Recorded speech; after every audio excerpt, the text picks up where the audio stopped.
Sinuntok niya po yung bubong ng kotse ko. Na nakagwantes po siya ng pang-motorsiklo, yung may mga knuckles po, yung plastic. UP naman po, kitang-kita naman po ng mga investigador eh. Mr. Chair? Your Honor. Yes, sir. Sorry for interrupting. Pero ang sabi kasi ni Mr. Gonzales, naka-glove si Mr. Banjola na pang-motor na may knuckles. May knuckles. Tama po yun? Yes, Your Honor. Kasi meron ho kaming picture na nakuha. Paki-flash na lang po. Pwede paki-flash yung picture para lang close-up image. Parang wala naman siyang... May suot ba kayong guantes nun, Mr. Banjola? Naka-guantes ka nun? Naka-gloves ka? Wala pa akong gloves sa... Ayan, Your tama Honor. ba ito?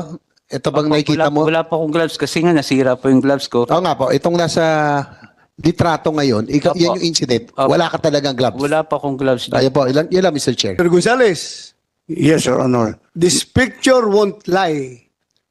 Wala siyang suot na gloves.